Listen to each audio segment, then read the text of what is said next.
Oh, welcome. Oh, welcome. Maybe. Maybe. Getting back. Getting back, getting back, getting back, getting back, getting back, getting back, getting back. What the heck is The heck is, the heck is.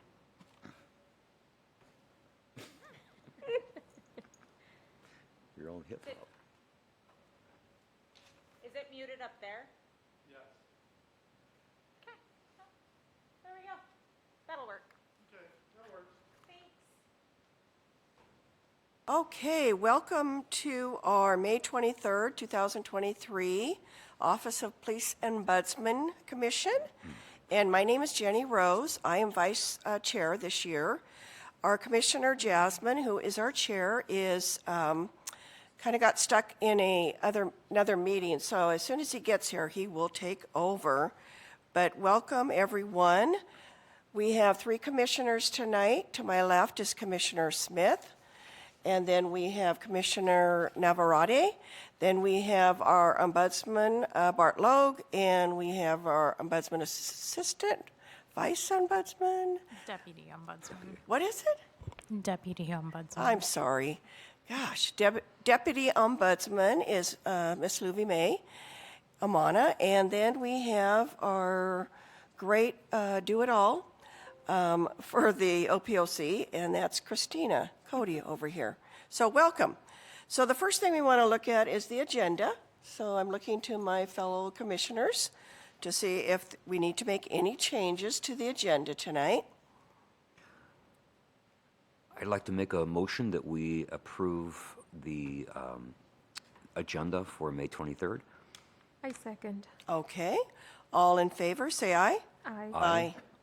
All right, unanimous. So our agenda will stand as written. And then looking back at our April meeting minutes, April 18th, see if there's anything that we need to change on there. Just on the other side of the agenda. Oh, okay. Yeah. Okay.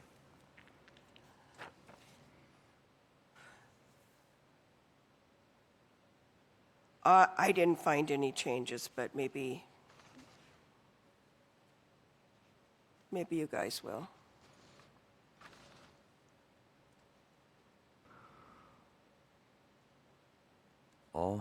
Everything looks good to me. I wasn't present at that meeting, but without any further comment, I would like to make a motion that we approve the minutes for April 18th, 2023. I second. Okay, all those in favor, say aye. Aye. Aye. Aye. So again, unanimous. And then moving on, with the tens of thousands of people sitting here in City Hall, do we have anybody to speak, Christina? There is no one signed up to speak. Okay, all right. Just want to add out there to TV land, please come and speak to us. We'd love to hear from you. We accept phone calls, don't we, for the public speaking forum? Yes, we do. We can actually, they can call in just like Oh, Mr. Zamblin just did. Okay. So, yeah. Okay, great. All right. so online we have Mr. Zamlin from the city, legal. I just saw that. So welcome, Tim. So, okay. Moving on to our Ombudsman report from April. So is it Mr. Lowe? Okay, go ahead. It's me. Thank you, ma'am. Yeah, it was a busy month once again. I think our main themes for the month were casework presentations and then some different reports, as well as creating the annual report. For the month, we had 12 cases that we certified, and we also had 1 case that we declined to certify. Now, I talked a little bit about that last time. That was a case that involved a Local 270 employee, and it was decided by, I think, all the way up at the chief's level. I think it's fair to say that not to send that case to us for certification. And we had a little bit of some back and forth. In the past, we have participated in interviews and certified cases involving anyone in the police department. And it became an issue this time. Is Local 270, is that, who do they represent? Local 270, wait, you. Many people. City employees Oh, that city- are okay. non-managerial. Okay, got it. The gentleman up here on the Like you. broadcast. Okay. Yeah, so I brought up the point that in the previous, or in the most recent guild contract, not the one-year one, but the one that was established before that, the city has agreed to allow the OPO to provide oversight on all internal affairs investigations. This kind of happened right after some of the media blow up regarding our independent investigation. So I went straight to the top. I wanted to make sure it wasn't one of these, oh yeah, watch this sort of stuff. And I really feel that it was not. So the chief and I took the issue to the city administration. And I want to say about 10 days ago, I finally was able to have a sit down with Lyndon Smithson and Johnny Perkins regarding it. There's still more to follow on that, but using the language in the contract, we are here to provide oversight on the investigative process, not on any findings or anything like that. We've never had anything to do with whether or not somebody should be disciplined or anything like that. We are certifying investigations, and that investigative work is done by police officers who are guild members. So the city has agreed in a previous contract that we provide oversight on all of their investigations. The 270 thing is kind of a wrinkle. We have, though, gotten further in the what do we do now kind of back and forth than we ever have in the past. Right now, we're just waiting for word back on from the city administrator on how we will proceed based on their legal guidance, and then we'll move forward. I'll make sure I brief you and keep you updated on that. Regardless, it wasn't sent to us, so we're not certifying it. That's the decline to certify. I can't tell you anything about that investigation. What I'm assuming it was proper. Most of their investigations have been certified by us. That one was just improperly not routed to us. We did also conduct one mediation. I think I'd mentioned that in the previous month as well. So that was right at the beginning of April, prior to our last OPOC meeting. For interviews, though, IA interviews, you'll notice in our annual report from a previous year, we actually, I want to say it went from, we attended 45 interviews, down from 88 in the previous year. So that was a significant drop in interviews, and I haven't looked into why that was just yet. But for April, we attended 11 interviews. Previous to that, we had only attended 13 for the year to date. So a lot more work in that regards. There is a new IA investigator. His name is Sergeant Trevor, right? It's Trevor. Trevor Nullmeyer. We had a chance to meet with him in the last IA biweekly. That was our first chance to sit down with him. And I think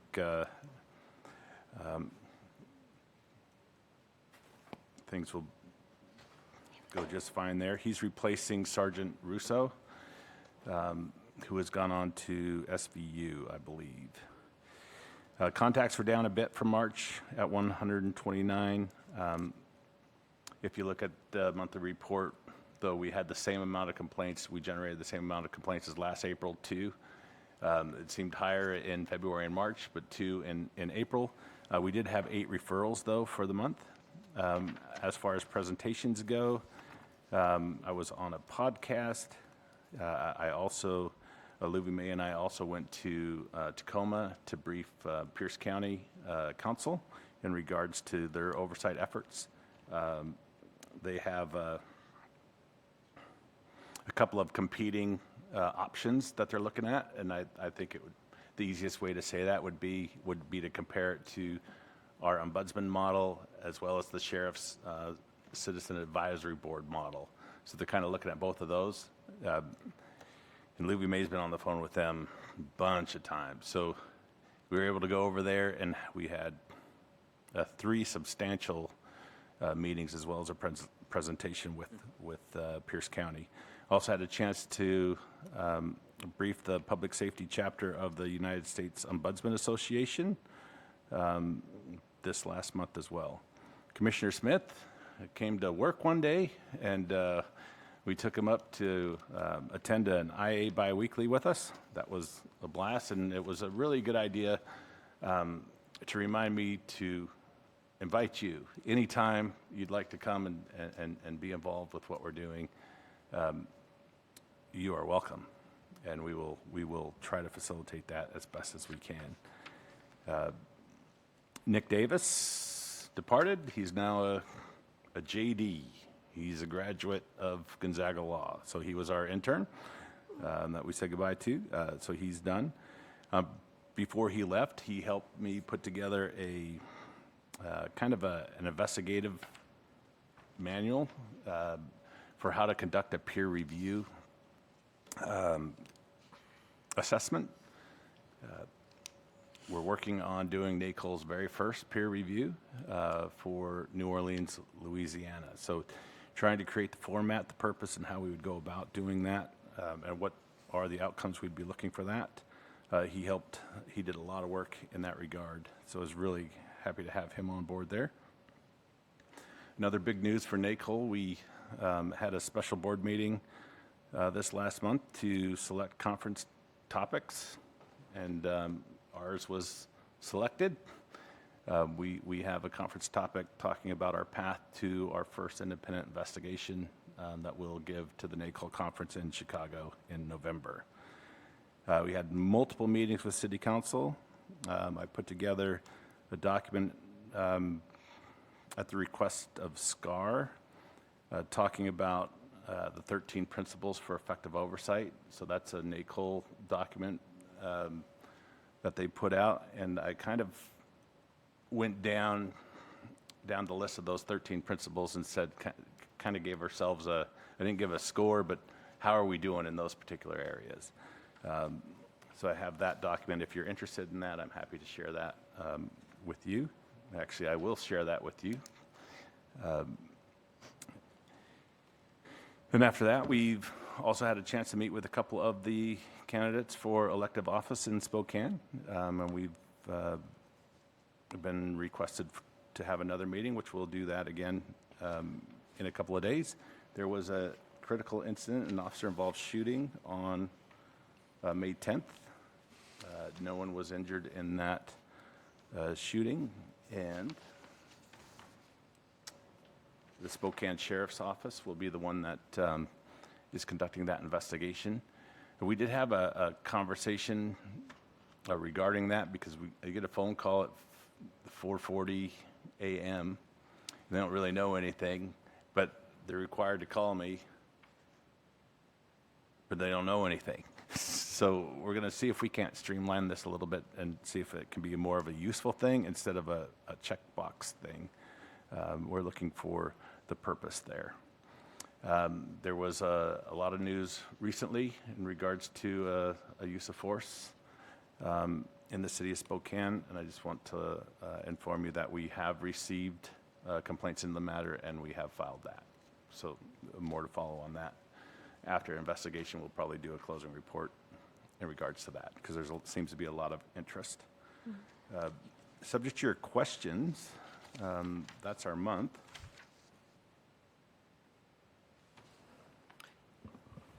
Go ahead. Well, it looks like you had a busy and productive April, and really intrigued about the office going to Tacoma to offer ideas and suggestions on how they can have productive oversight.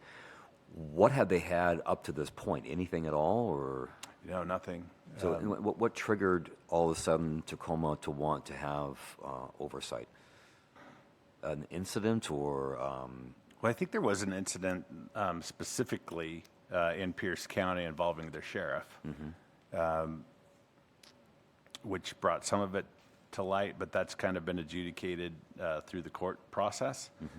And then post-2020, oversight has become more of a thing nationwide. And it's kind of unique where it's oversight over an elected person. Yeah. So they're kind of struggling with how to do that. When I speak with the other members of the NACOL board, oversight over sheriffs is unique, and there's not really a set pattern on how best to do that. So currently, they're not facing any big case that hasn't been looked at, but I think they have made a decision to move forward with some form of oversight, and then I think there's a lot of, for me, it came down to two things. Our model, we kind of look at the case and the investigation as it's happening, so that if we have input into that investigation, if there's holes, if we want to do something better, we can influence it before the investigation's finished. If you compare that to the sheriff's cab, they get cases after the sheriff has made a disciplinary decision, so then they can look at it. So it's probably the easiest way to explain the two models. We can influence an investigation before. They can offer suggestions to a case after, but if there's a big hole here, what do you do with that? Because it's already been adjudicated and it's over. So. And just one more clarification on something different. You mentioned our intern that we had here in the office who just graduated, and you spoke about what he did for peer review. Am I to understand that that your office, the OPO, could be a part of a peer review to another organization of Yes. oversight? Is that firmly decided, or is that in the works, or can you expand on that a little bit? Sure. There's a 3-person team. Brian Core, who former past president of NACOL. He's runs oversight in Cambridge, Massachusetts. Kim Neal provides oversight in, I believe it's Arlington, Virginia. And me. They've requested that I serve on a peer review panel. The MOU has yet to be signed by New Orleans, but it's been written. We've signed it on our side, and it's for NACOL. And it's never been done. So I looked at it as an opportunity to go and, wow, what if someone came into our office and started asking all kinds of questions? Would we have satisfactory answers, et cetera, et cetera?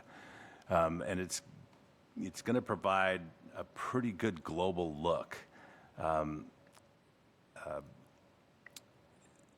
at a pretty complex oversight system. New Orleans is in the news quite a lot right now. There's some different things going on with the mayor and some police issues, and they're under consent decree, so they have investigations and they have the monitoring aspect. But if you have these things, are you set up to be successful? And I think that's the key. And anything that we learn there comes directly back here to help us become more and more successful and strategic as we start pushing out towards the future. I think that as this progresses, there will be more and more peer reviews because as you go to a NACOL conference, I think very quickly you realize everybody does it differently. And nobody seems to be sitting there happy with how they're doing it. We're happy with that we can provide it, but we all have obstacles of that are different. And maybe there's some best practices we can learn out of that. Maybe we can create them. If nothing else, it will help us remain at the forefront of trying to provide the best oversight experience in Spokane that we can. Thank you. Sir.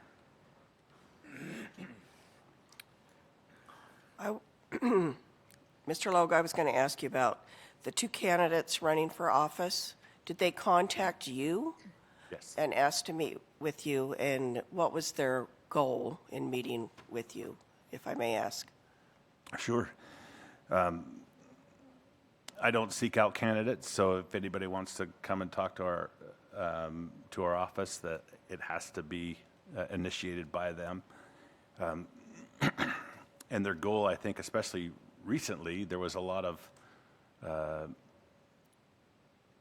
media interest, if you will, in regards to our investigation and what we had done and some of the shortfalls and some different obstacles. So most of it was focused on what are our powers, what would we like them to be, that kind of thing.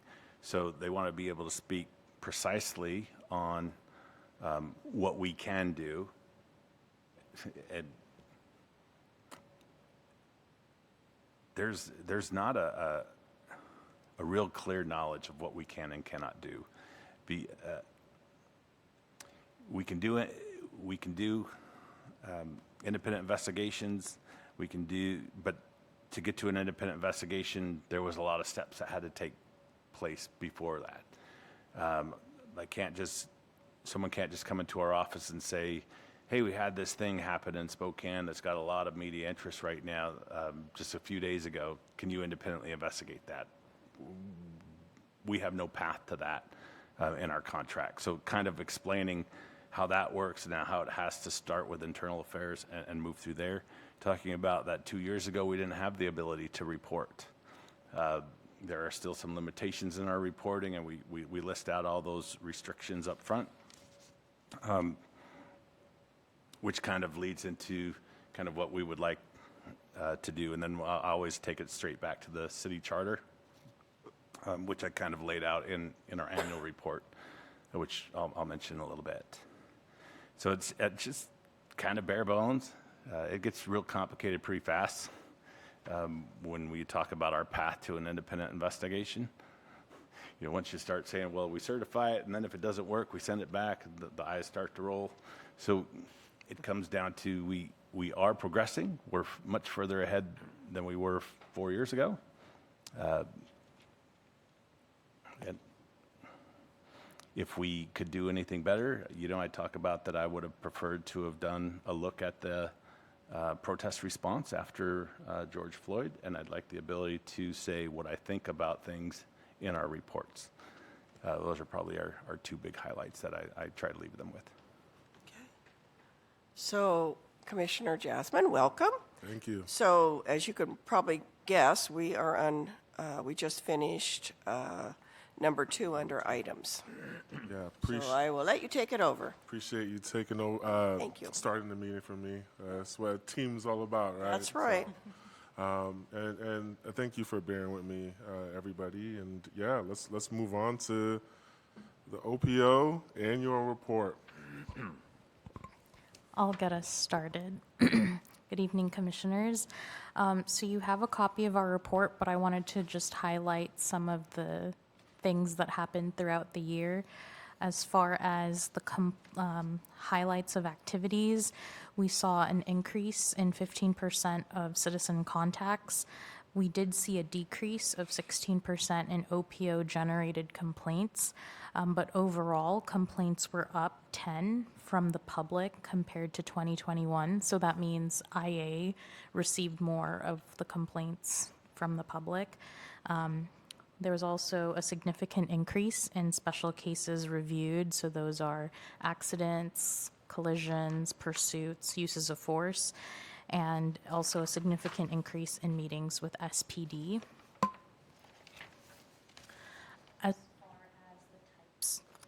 As far as the types of complaints that we received, similar to previous years, inadequate response and demeanor are still the highest. There was a significant increase in excessive force. And so we did a deep dive on what that could be. So just kind of breaking it down a little bit, so there were multiple allegations, but those all were contained in 19 complaints from the community. And in the report, we listed the findings on those, and so 16 of the allegations were closed. So that means upon initial review, like with body camera, for example, the allegation was disproven. When it's closed, that means that that the IA lieutenant and the police ombudsman agreed that the allegation is unfounded, exonerated, not sustained, or there is a training failure.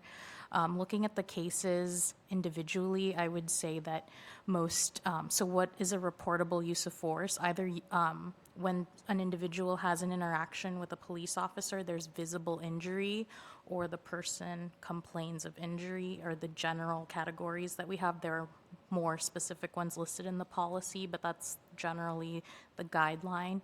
And I would say most of these were complaints from handcuffing, and then people would allege injury, and it just wasn't something that showed up in photos that could be proven or disproven with evidence. And so most of those were closed. There were some admin suspend. So 16 were closed, 4 admin suspend, 4 exonerated, and 3 still to be determined. As far as the comparison of complaints outcomes for over the course of 3 years, the numbers were pretty stable from 2021. There was a slight increase in administratively suspended and closed, and upon initial viewing, that's kind of concerning because that could look like complaints are just being gaffed off.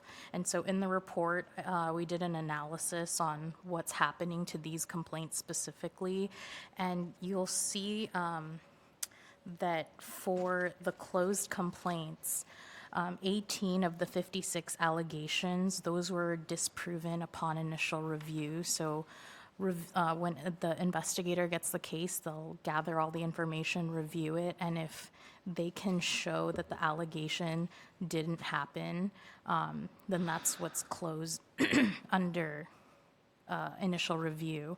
And then 27 of the 56 allegations were unfounded. And that's, again, when the IA lieutenant and the police ombudsman agree to those findings of closed. As far as when they're administratively suspended,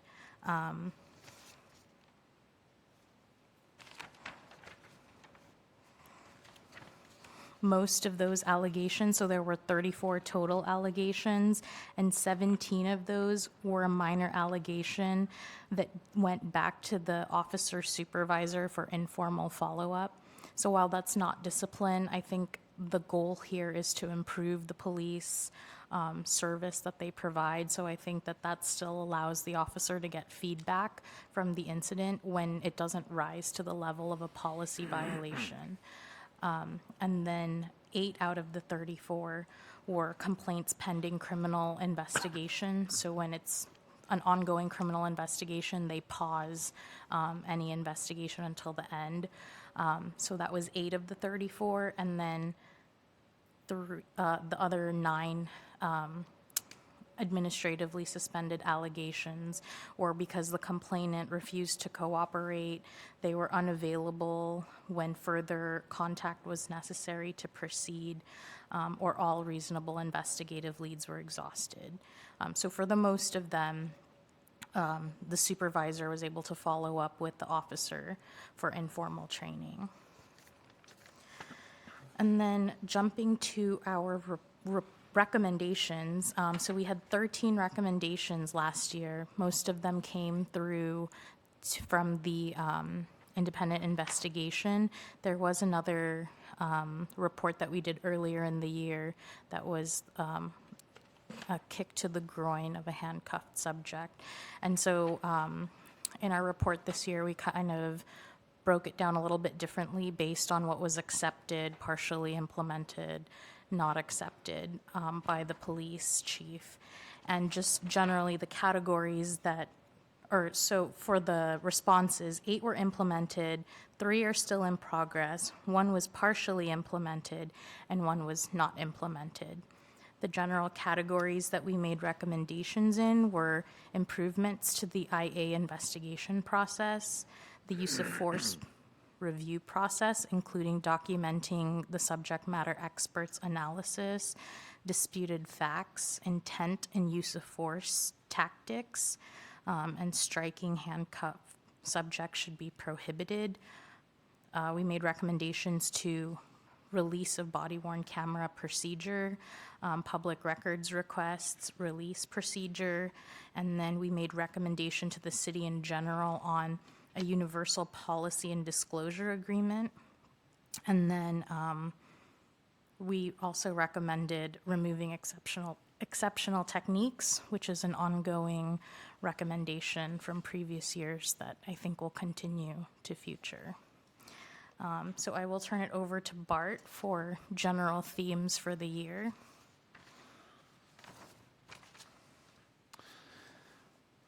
Yeah, probably writing the letter is how do you boil a year down to a few paragraphs? And I thought it was appropriate to mention that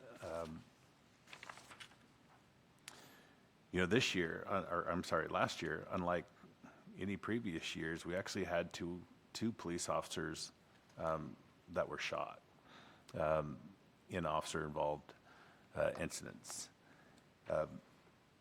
Neither one lost their life, but SPD also did have a police officer lose his life in an off-duty tragedy. So I think trying to be balanced, you definitely have to recognize that it's a dangerous job. We want them to slow down. We want them to be safe as well. And then we want the very same thing for our community members that have interactions with them. I'm very grateful that we did not lose a police officer last year. At the same time, we had 5 critical incidents in which we did lose community members. So it's not a contest on either side, but I would like 0 on both sides of those, first and foremost. But it is a dangerous job, and I recognize that.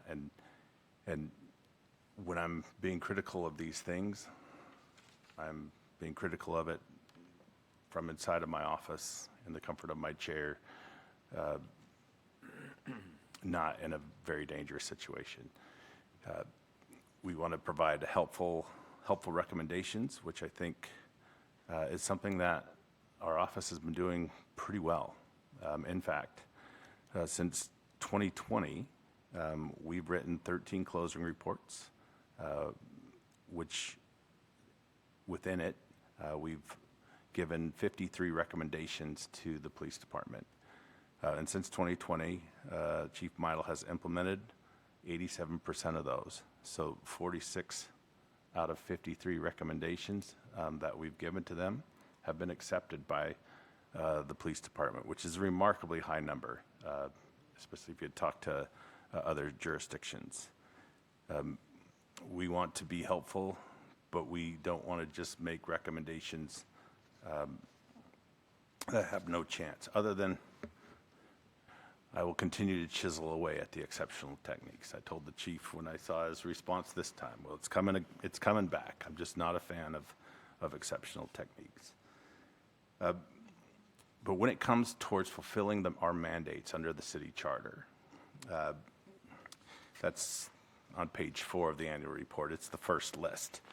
You know, the city charter says that we shall actively monitor all police department internal investigations, and we kind of do that as we participate in internal affairs and as they provide those investigations to us for certification. We have some abilities that many others do not have. That's our ability to ask questions in interviews and kind of fill in the gaps of investigations as they occur instead of after the fact.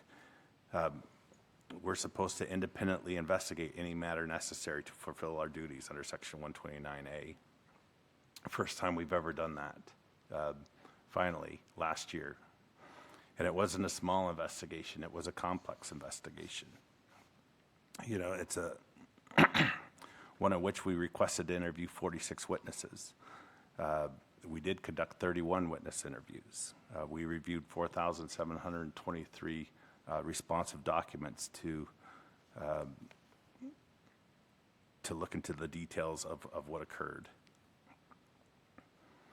And then we had to figure out how in the world do we write a report on that without giving specific details, which were prohibited from giving by the collective bargaining agreement. But number 4, the OPO shall publish reports of our findings and recommendations regarding any complaint it investigates. We are still prohibited from publishing reports of our findings. That's something that I'll continue to say whenever I'm asked. But we are publishing reports. So that's, again, 2 years ago, not able to do that. I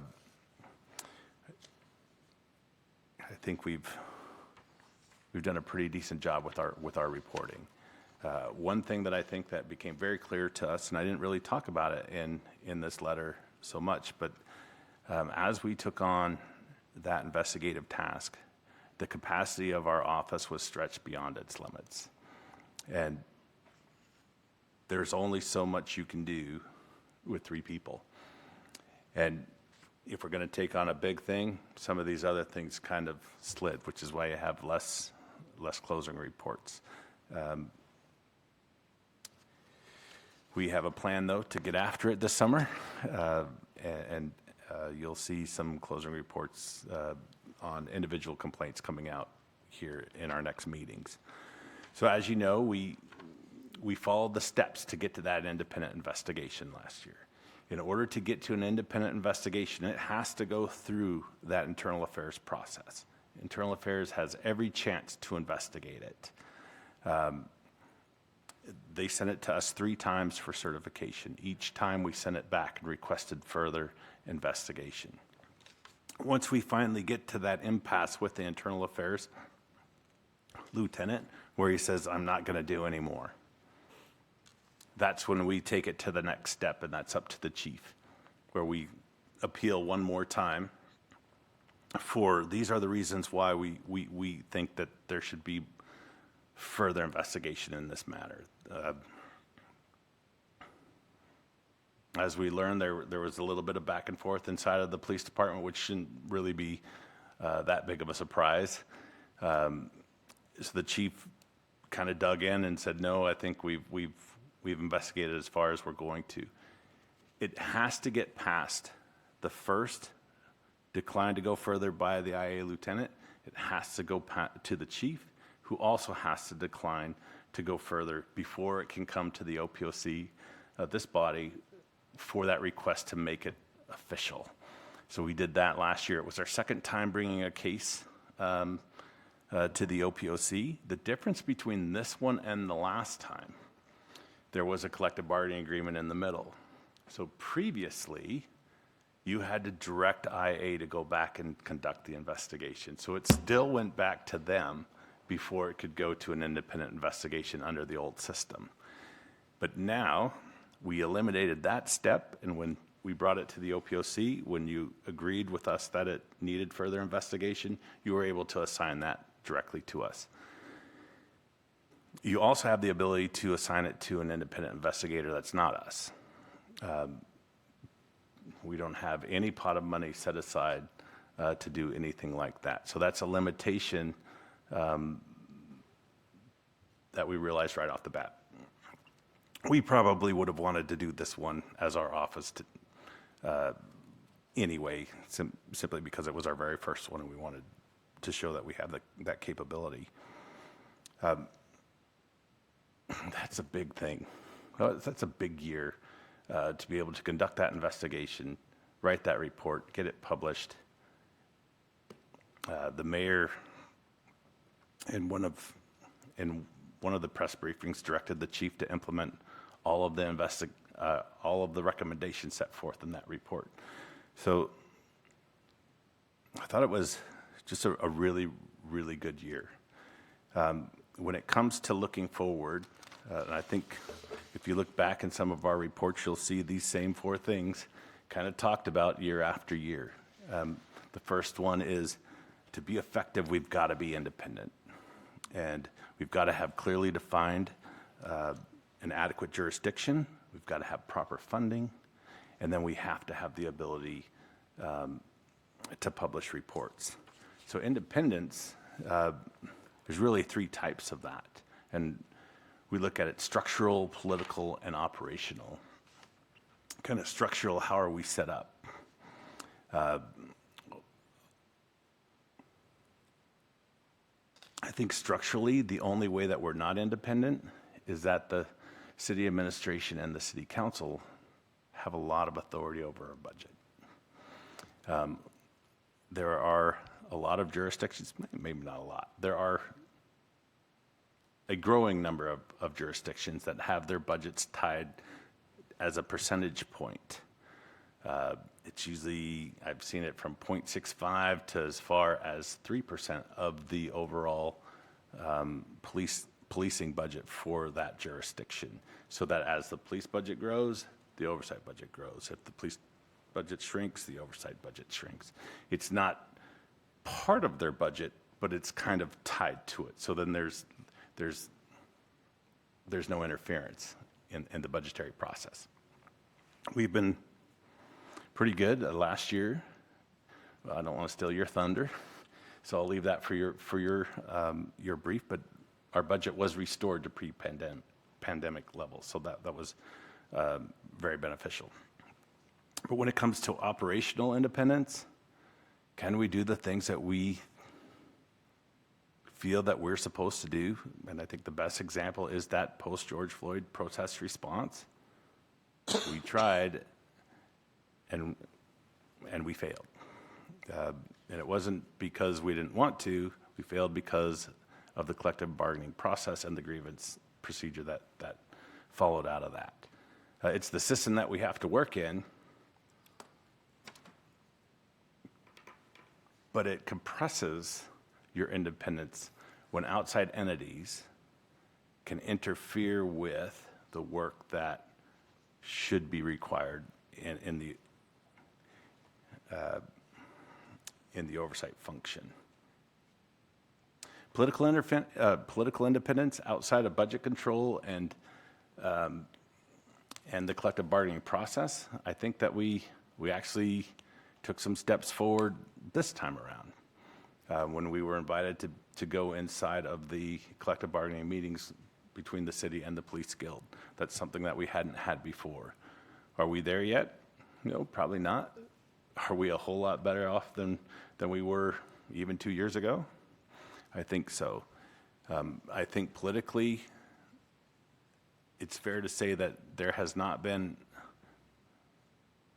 we have not been kind of directed for what we will do or what we won't do by any political person here in Spokane. There might have been some hints, but I think folks have been very, very careful not to interfere on that independence of our office. And I'm very quick to point out that we report to you. And that's probably the thing I tried to stress to Pierce County the most. As for independence, this is really the best thing. Because one group wanted them to report to council, one group wanted them to report to the administration. Well, either way, you kind of have some influence. So I could talk about 13 principles of effective oversight for a long time. I will shoot you the document itself. But I think that when you look at the year and you look at those things set forth in the charter that we're supposed to do, 2022 was a banner year for us. So thank you for your support on that. Subject to your questions, that's our annual report. Thank you. Any questions, comments from? Yeah, I was going through your letter to the mayor, and I really thought it was a really balanced letter of celebration of what you were able to accomplish with only 3 people. In that balance also is what we still need, and that's a office analyst, because of the amount of time it took from the 3 of you to make this closing report. It shows what will happen down the road if there's another independent investigation or other closing reports, just how much time it takes. And I really appreciate, too, the reference to NACOL and what NACOL stands for and what the parameters are. It's independence from law enforcement. And I think that's important to remind folks that NACOL have these principles of independence and that we're operating under those. And the language of the OPL shall actively monitor. The shall is important. It isn't, may we please, or pretty please. This is what we need to do. And in that balance of this letter is also respect to officers, who are doing a dangerous job, and I don't want to lose sight of that. And I appreciate how that was interjected. It's we don't. It's not a team game, as you said. It's not how many on that side and this side, but it's lives, and it's important that we honor that. Yeah, and then excited that we got to have that independent investigation, and then when you mentioned the George Floyd protests and our desire to write an independent report, look into that, and we couldn't, kind of burst my bubble. Again, it shows how far we have to go, and there's still work to be done. But so anyway, thanks for all you did last year. Yeah. Yes, sir. I just had I guess I've never noticed this before, and I can ask this at a different time, but on the different complaints, I guess I really don't know where it has the allegation and it goes all the way over to findings. I don't know what inquiry is or administratively suspended. That column there, I guess I've never really paid attention to it as to what those are. So I won't be able to get it verbatim because Okay. I didn't bring the policy down. But an inquiry is something that, upon face value, it would not be an allegation of a policy violation. It is something about True. Even if true does not rise to the level. Yeah, so even if true, even if whatever's brought is, even if it's true, that exact action occurred, it would not be a policy violation. Okay. It's kind of a police procedures, like why did they go through the traffic light? Got it. Well, it was- Oh, okay, that makes sense. Okay. And then admin suspend is something that, it's really because there's 180 days from the time a complaint is filed to final resolution by the police chief. So to say there was misconduct, there's discipline, or there's not. From start to finish, there's 180 days. So admin suspend comes about, and what it allows it to do is if there is a reason, and I think they're listed in there. The complaining party doesn't cooperate, or the officer leaves employment, or there's several of them. I think it goes through G now, and there might be A through F in there.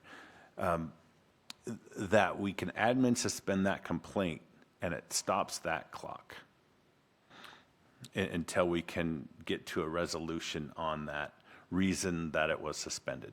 Now, one of the reasons that it's suspended, and they use it a lot, and the IA lieutenant is given the authority to classify it as that, is a minor allegation sent to the officer's supervisor for informal follow-up. So that could be,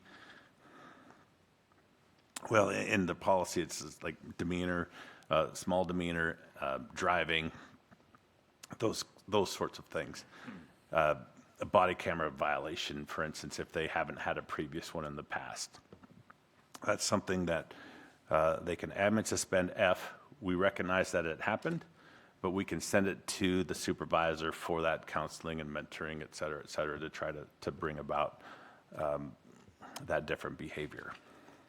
So that's something that on a lot of the cases, that number's probably, or that letter number is probably going to be used the most. And it's appropriate. The other thing that we added, and I can't remember if it was last year was the first year that we did it or the previous year, but I think last year, so we had that closed category for somebody makes an allegation. The officer grabbed my head and slammed it into the car as it was putting me in, and I had to get 13 stitches. Through different body cameras and reports and different footage and stuff, we can see whether or not that occurred. And if it did not occur, we can close that as an allegation that did not occur. But what we've done is that we've added, because I was uncomfortable with just saying closed. I wanted to have more specifics, whether it was unfounded or whether it was a training failure, I think was used a couple of times. So this occurred, it could have been better. And I think de-escalation is probably more training. If that one's going to come up, that we could have, should have, would have had different alternatives, that might end up being a training failure or something that's emerging. Pursuits changed. Maybe they did it under the old way. That sort of thing. So under the closed categories are going to be a little bit more specificity in regards to why they were closed instead of just closed. Does that answer that question? Yeah, definitely. The last column says sanction, and there's a lot of NA on it. Do we need the column? If they're all, So NA is just when something doesn't go to the chain of command. So like the ones where it's closed, administratively suspended, that ends at the IA level. So NA is for discipline. It doesn't apply because it was closed out at the IA level. But if it does go to further review, so the sergeant, lieutenant, the officer's chain of command, that is there for what they determine the finding should be. okay, great, thank you. Yeah. And the other thing I'd say on that is that we're specifically required to mention stats on discipline in the SMC. Okay, thank you. One more clarification. It's something that's not, something I need to learn more about. Accommodations of officers. Some, I'm just asking, some are brought to your attention at the OPO, but I presume they're provided directly to the Spokane Police Department? Yes. And do the two organizations share that information about? Because there's numbers listed as to how many accommodations were given throughout the year, and I'm just wondering the accuracy of that, or do you? So those are very accurate from the OPO side. Yeah. And we started that, I want to say, in our first or second year, where we wanted to let the public know that we take commendations just as much as we'll take complaints, because there are good interactions, probably many more of than there are the negative interactions. The numbers, though, don't show that. Sometimes when folks are satisfied, they're less apt to pick up the phone and tell you. But when they're mad, there's a little bit more motivation to do that. So commendations have never been high on our side. Commendations have not traditionally, actually almost rarely, have ever been shared with us from SPD. There is, when we send out a commendation to the chief, I know there is a list that they send it to everybody, usually inside of the chain of command down to the officer that is being commended. But the mayor, I think, is on there, and we're just not on there. And I think that's something that we can ask them for, especially the commission. Because just reading those 2 or 3 examples or more that you put in the report, it's a feeling of being uplifted, and I think we need more of those, and the more of those that come to our or my attention, I think is good. It gives me a sense of hope and optimism in a time where we're constantly criticizing, and sometimes for good reasons. But boy, it's nice to hear what they're doing well too.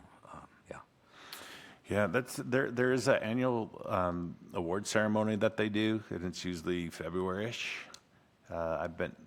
Each time that they've had one, I've gone to that. I would encourage commissioners to go to that if you have a chance next year. And as we find out about it, we'll make sure that you're provided.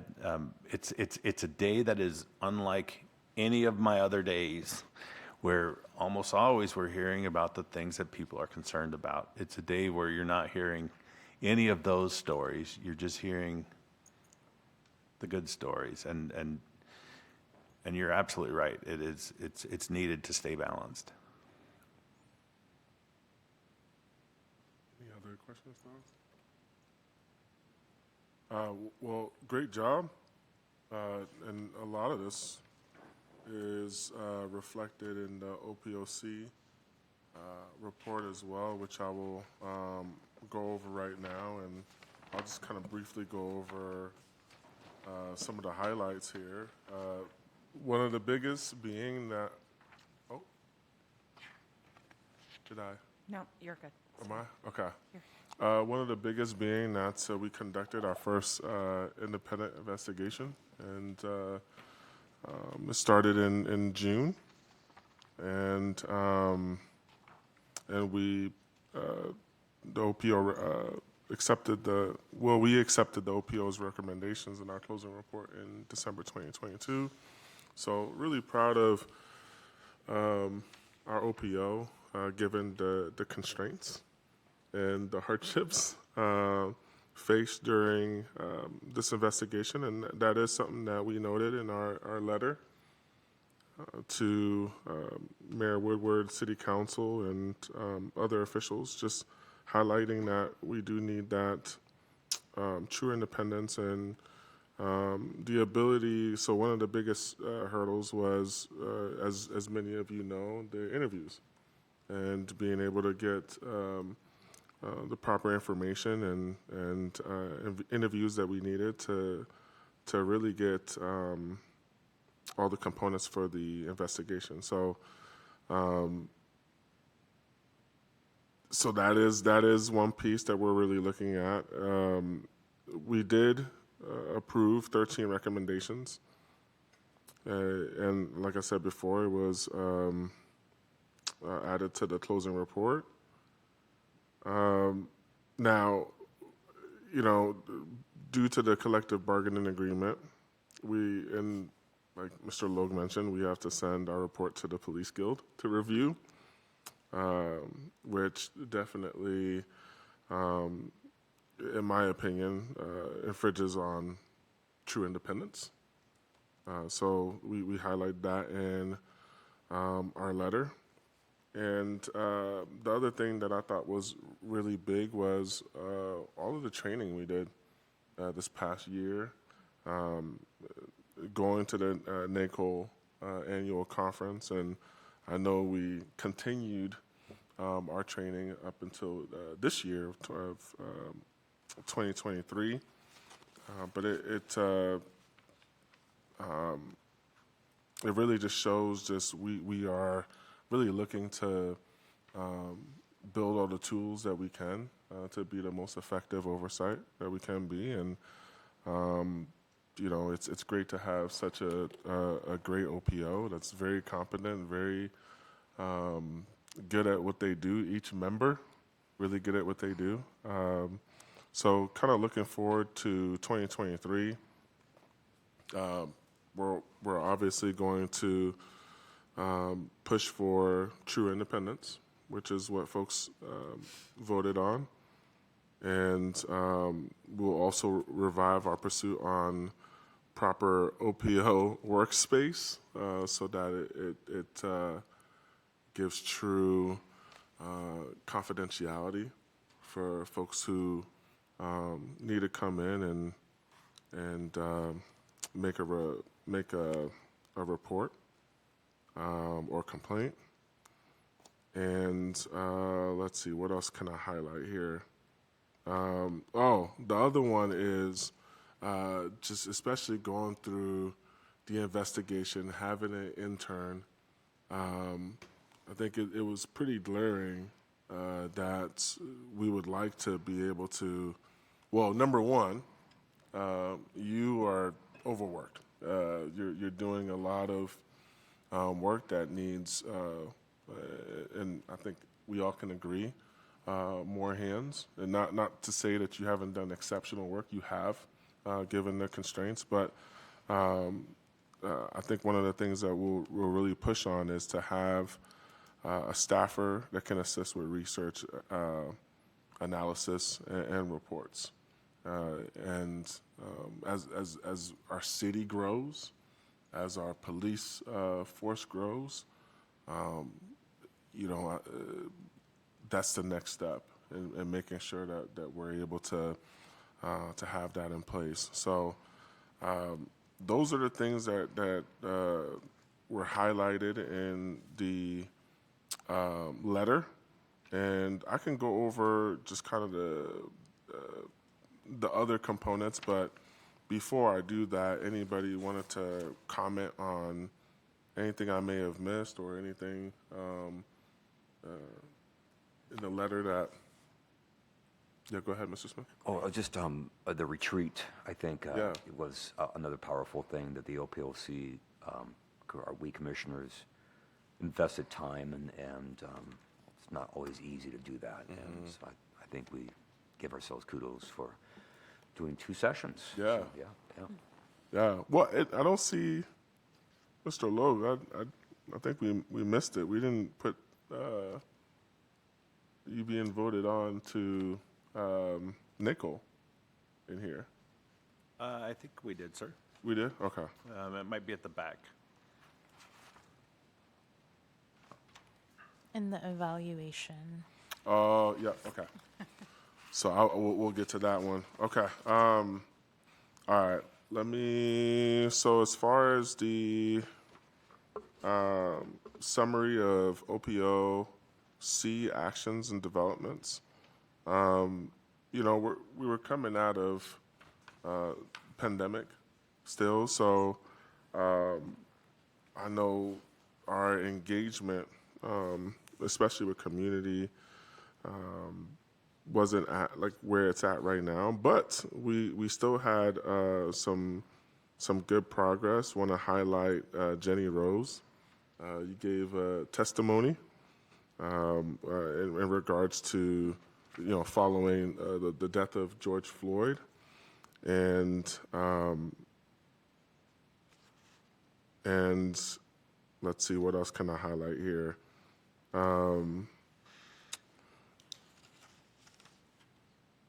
even though we were kind of hampered, we still had 4 special meetings. We had Chief Midal here. We had city council members here. And, even though we're kind of hampered by coming out of the pandemic, we still were able to really have great meetings with all kinds of folks. We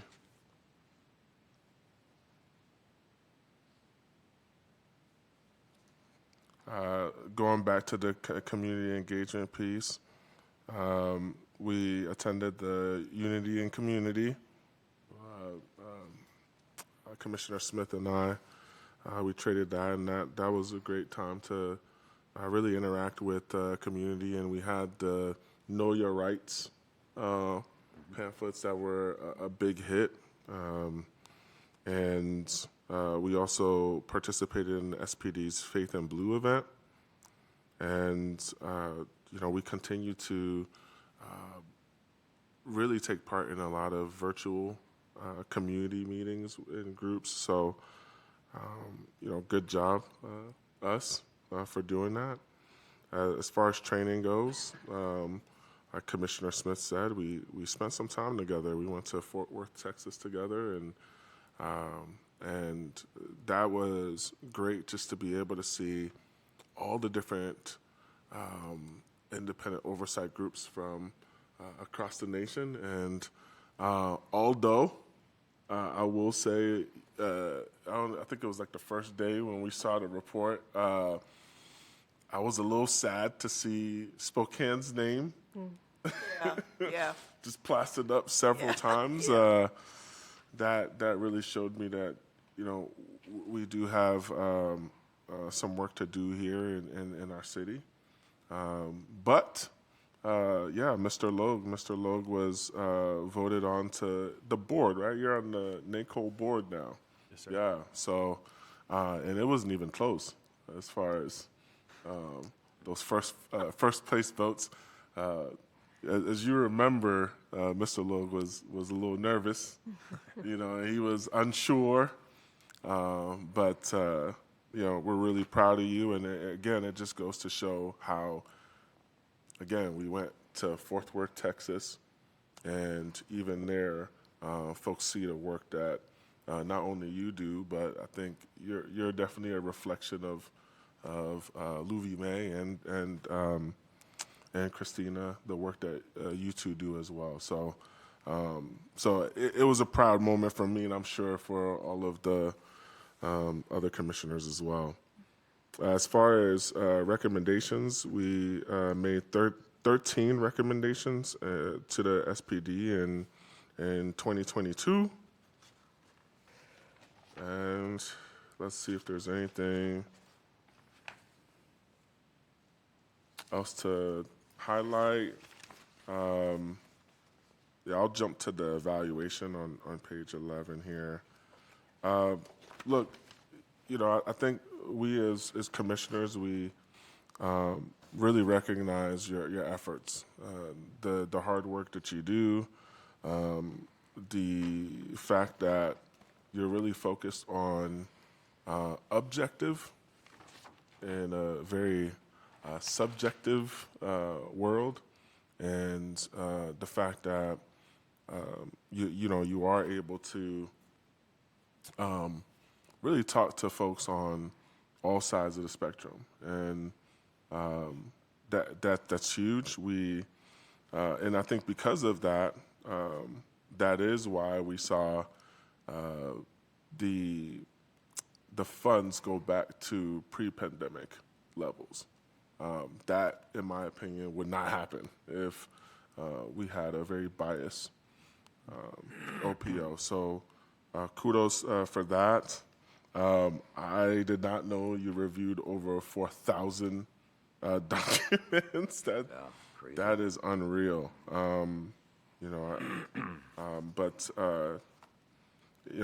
Again, it shows that you're willing to do the work. I don't know too many people that would go through that many pages of documents, but it just shows that you're very thorough in your work. And at the end here on page 13, we just individually highlight each of you. Mr. Logue, providing exceptional police oversight as the police ombudsman. Louis May, we wrote that you continue to shine as deputy police ombudsman, and we truly believe that. And Christina, we really appreciate you. Just I don't know if many folks know we're hard, we're difficult as commissioners.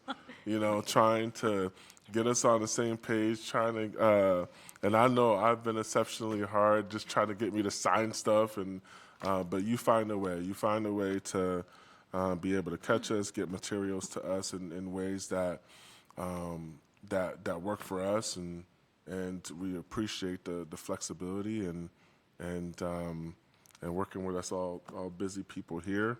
But overall, just kind of just glowing remarks for the OPO and the work that you do, and glowing remarks for OPOC. I know that we always want to improve.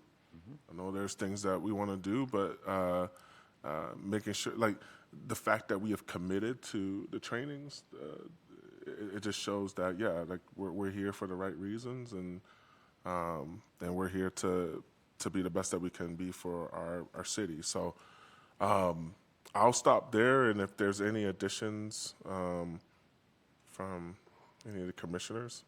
I am going to kind of piggyback on what you're saying, Commissioner Jasmine, because we are reflecting on a year of 2022, and I was going to say this for Speak Out, but I think it bears, again, repeating some of what you said. But as a commissioner who's been on this commission since 2015, and it's causing me to reflect back on 2015 and to where we are, having just reported on 2022, it's really exciting.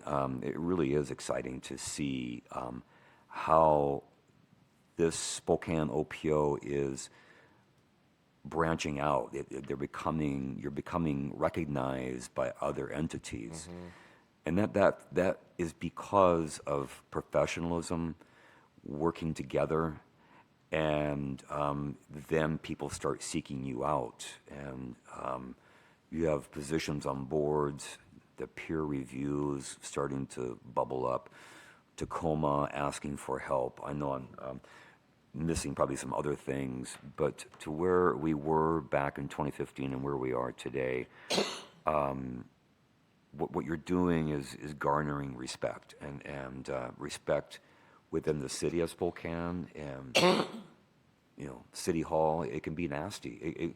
There can be some nasty politics, not just Spokane, anywhere. But you rise above it, and you are productive. And it just, again, a shout out for, we're going to be asking for more staffing, because this, the momentum is probably not going to stop, and there's going to be other things coming down the pipeline, and we need to be ready for it. And so anyway. Yeah, I would just say ditto to Commissioner Smith. Starting a month later than he did in 2015, which just seems like yesterday. And then 2022, if you really think about it, that's when things really started coming out of the pandemic, but not quite. Where we just started, everything, tried to get its footing back to original whatever it was, and we're still not there. But I mean, just looking at the statistics in the report, I'm just going to encourage people to seek the report. It will be online. Eventually, I'm kind of looking at Christina, but eventually both reports will be online, and please take some time to read the phenomenal work that the OPO has done. And, we have to, like you said, we have to pat ourselves on the back for the work that we do. Some of us work full time. Not me, but I'm just saying that some of us work full-time, but I know what it was like working full-time and trying to be a good commissioner or a great commissioner. So anyway, thank you. Yeah, just piggyback what the other commissioners have said. I serve in other commissions, boards. I'm out in the community, and just since 2021 that I've been here, the professionalism, respect that you all give us as commissioners, it makes me apply for the next, however, terms I can be here for. So thank you. Many, I hope. Yeah, so thank you. All right. Before I move over to the next part, do you have anything to say on the OPO? It requires a vote for approval for the annual reports. But, Thank you for that. you know, I would just say that, you know, you gave me another term this last year as well. And really appreciate that. And I'll continue to do my best to earn those terms each and every month that I'm able to have this job. I wish I knew 7 years ago what I knew today. I can only imagine where we'll be 7 years from now.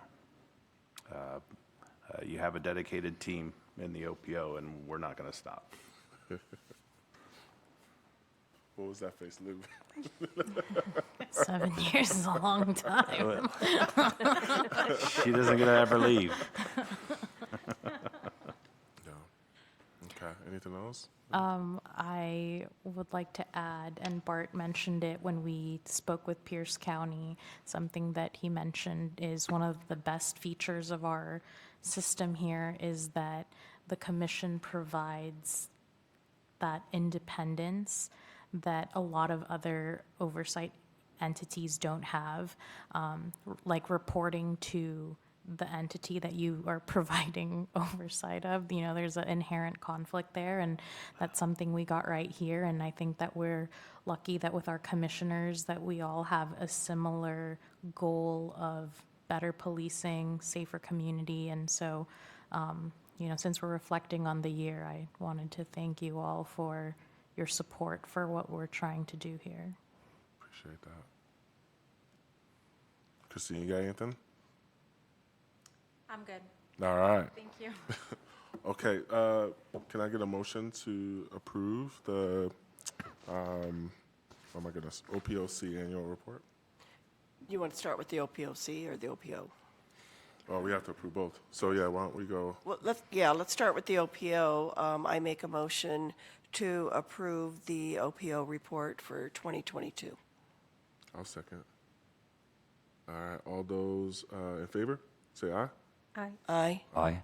Did I miss the second? Did somebody say second? Oh, that was me. Yeah. Oh, I missed it. I'm sorry. Thank you. Okay. That unanimously passes. And so what about the OPOC annual report? I'll entertain a motion that we approve the OPOC annual report for 2022. I second. All right. We got a motion and a second. All those in favor say aye. Aye. Aye. All right. That unanimously passes as well. Nice job, team. Okay. Next thing here, June and July OPOC meetings. I heard that we not only want to keep June and July, but we want to add additional ones for June and July. Nice try. Oh, boy. I like that. Nice try. I'm like, what? Well, you know, it is summertime. We've done a lot of work, so if it's okay with you, I would love if someone made a motion that we postpone our meetings until August. Oh, motion. Just a clarification. I usually like to go back to staff at OPO. Do you see anything on the horizon that we need, other than vacations, that we need to be aware of, or anything that might be pressing? No. then I'm all No, about it. there's some summer travel plans for each one of us. Has that, and we're, as soon as we brief city council on this, we'll turn over to closing reports on other issues. And I would just like to add that we can always call for a special meeting if need be during those 2 months. If something does, come up, that we can call for a special meeting. So I'll make a motion that we do not have a OPOC meeting during the month of June and July of 2023. Will you second? Yeah, second. Okay. So we got a motion and a second. All those in favor, say aye. Aye. Aye. Aye. Aye. Okay, that unanimously passes. All right, the next thing that we have is the NACOL Annual Conference. You want to take this one? Sure. So the NACOL conference usually takes place in September. This year, it will be taking place November 12th through November 16th, and that will be in Chicago. So registration has opened, and we can register. So I just need to know, it doesn't have to be right now, but look at your schedules, see if that's something that you can attend. It is, obviously, we've seen it's very valuable to go to this conference specifically for the commission, for the OPO. So, yes, sir. When is it again? It's November 12th through November 16th. I'm gonna look right now because. Yeah, if you guys know, I will put you down here. And when does the early registration? That Deadline. is a great question, and I will look that up. I did try looking that up because I did receive the The notice. email, but I couldn't find when does registration close? So so the 12th through the 16th, that's the actual dates, right? That it will be Yes. going on, but then we have our travel. Yes, so we would fly in most likely on the 11th, especially because it's East Coast, it's going to be a full day of travel for us. So the 11th, and then we will have to fly out that night, probably the night of the 16th. Okay. I mean, I It's would. not quite the East Coast. It's considered East Coast in travel world. Okay. Yeah, I'm just for the record. I'm good right now, but yeah, we would need to probably book it pretty quick. Okay, so, let's see, hotels, need reservations on or before October 20th. One thing that we have found is that they do book those rooms out very, very fast. So, again, the sooner that you know, the better, and I'm just looking to see when early registration.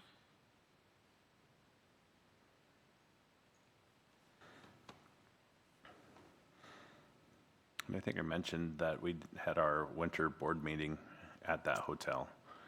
And it's across the street from a coffee place. It's across the street from a CVS pharmacy. So you don't have to pack all your, like I like to pack my snacks in my bags.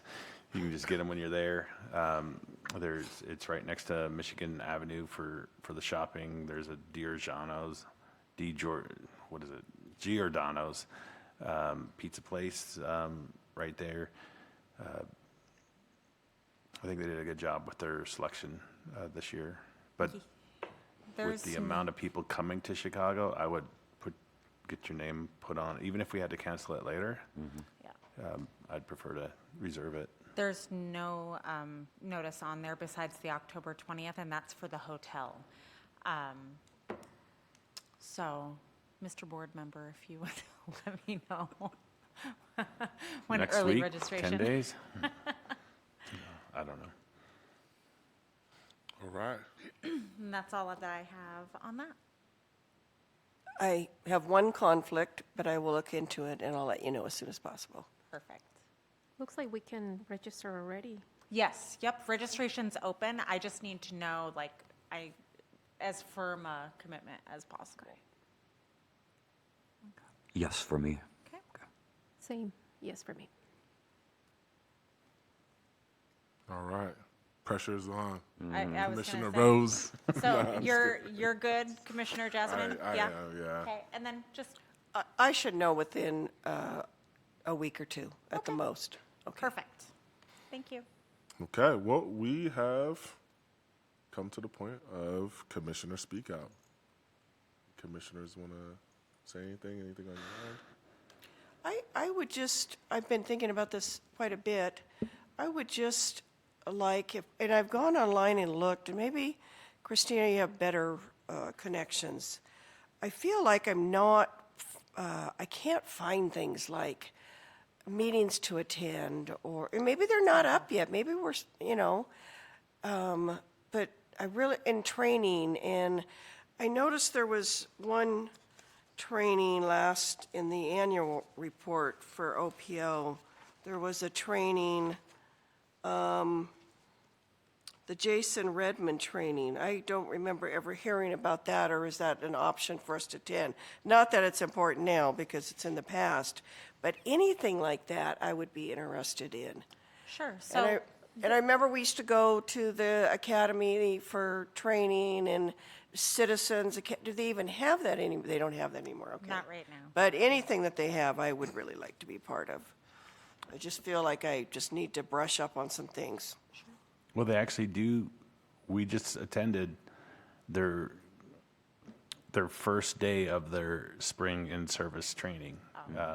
So there's probably a dozen different dates that are still available for that spring in-service training. And that's not at the police academy. They're actually doing that one at the arena. On the back side, you can sneak in a parking lot right in the middle, and there's a training room right there. And they're going over some officer wellness things. They're going over active bystander intervention in that regard, and they're going over the new changes to the Washington State Pursuit Policy and how that's being put in. And then if you wanted to, you could go up to Deer Park in the afternoon, and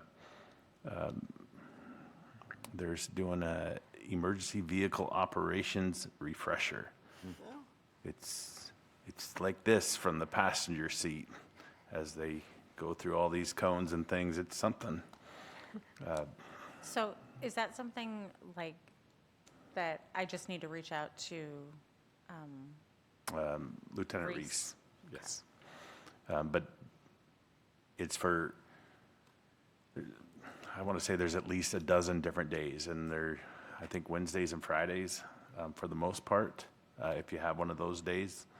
And it's from here for the next 3 months. And they welcome citizens? Is that what you're getting at, or? Welcome commissioners, for sure. Okay. So we're going on the 1st, right, to see their vehicle pursuit policy, how they're training officers, because when we went, as part of when we normally go to observe, we go with command staff, so lieutenants and above, and the legislature had just put out an update on state law for when officers can pursue, and there was a discussion on where the department policy should be. So the state law is always the floor, and then there's how much you want to restrict from there. And so there was a lot of good discussion amongst the command staff on what they think the department policy should be, and they're still in the process of formalizing their decision, and so we're interested to see how they roll that out to officers. So I will absolutely reach out to Lieutenant Reese and get you some dates. Okay, So that'd be if the great. 1st doesn't work, we'll reach out. Okay, thank you. And I would go further on that, that pursuit conversation. It was not what you might have expected it to be. It wasn't a bunch of command or folks in command saying, they're giving it to us, we're taking it. It was a lot of, we need to be concerned about liability and safety and innocent victims. And there was way more of that than the other. And I had a chance to talk with Director McConnell and also Assistant Chief Lundgren, and I said, I would hope that Spokane, at a minimum, doesn't lower their threshold for pursuits lower than what it was before the legislation ever took this on to begin with.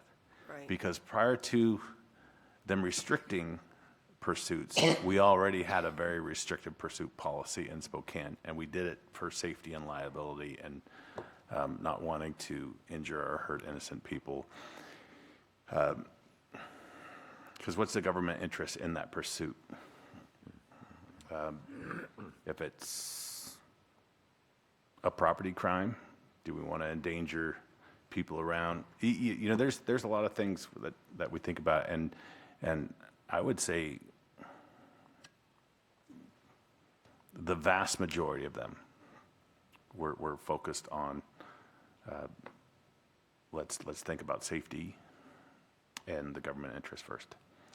So kudos to them for that. Thank you. I'm done. Okay. No, nothing for me. Before we move on, Commissioner Navarrete, I'd like you to share an award that you Oh, just received, if you would mind talking about that. Yes, thank you. On Saturday, I received the Sandy Williams Trailblazer Award from Eastern Washington University alumni. And Ms. Williams' family was present as well. They also received a recognition award for the late Sandy Williams.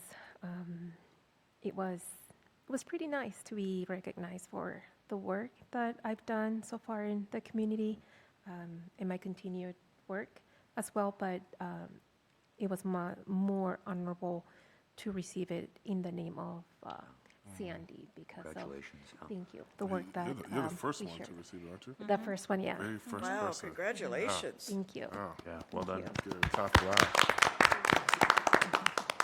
Thanks, Christina. Congratulations. Thank you. You weren't getting by without that. Thanks, Christina, for highlighting that. Really quick, can we get a ton of the Know Your Rights booklets? I would love to be able to pass that out. And then, do we have a little, like, I don't know, like this half sheet that just shares about the OPO and how to contact? Because I would love to be able to pass that around quite a bit too. I think part of why, well, my hope is part of why we're seeing more folks contact the OPO is because we're getting word out more to folks. And but even in my travels, there's still a lot of community folks that it would be great to just hand those Know Your Rights and just, you know, it could be very small, just a little half sheet on, you know, OPO and how to contact. I don't know if there's any thoughts or comments on that. One thing that we have started, we're not very far down the road on it, but we have contacted a marketing person, and we are interested in developing some of those things a little bit more. But we can get a lot of those Know Your Rights cards if you want to fold them. We can get less of them if you don't want to fold them. You charge us for folding them. Yeah, Oh, I'm a great folder, so, Okay. I'll hold them too. yeah, Well, there we go. we'll have a work day. Yeah. I did think of something at this point. Gay Pride is coming up for next month. And I know in years past, at least one, if not two of the years, we had a table set up, and I don't know what is being planned and what day. I don't know, Christina, if you can look into that. And I'm happy to volunteer for half a day if there's some kind of a informational section in the park for that. I will look that up and Thank you. send that out to everyone. Also, we have Unity in the Community that's coming up in August, as usual. I will be attending that this year, so. But always welcome the help. August 19th. Yes, for Unity in the Right, community. yeah. Yep. Yep. Okay. I think we're at time here, and the next Ombudsman Commission meeting is not going to be held on June 20th. It will be August, 15th. look at you, August 15th. So next OPO meeting is August 15th, as always. Thank you, OPO. Thank you, fellow commissioners. Thank you up in the booth. This meeting is officially adjourned. There we go.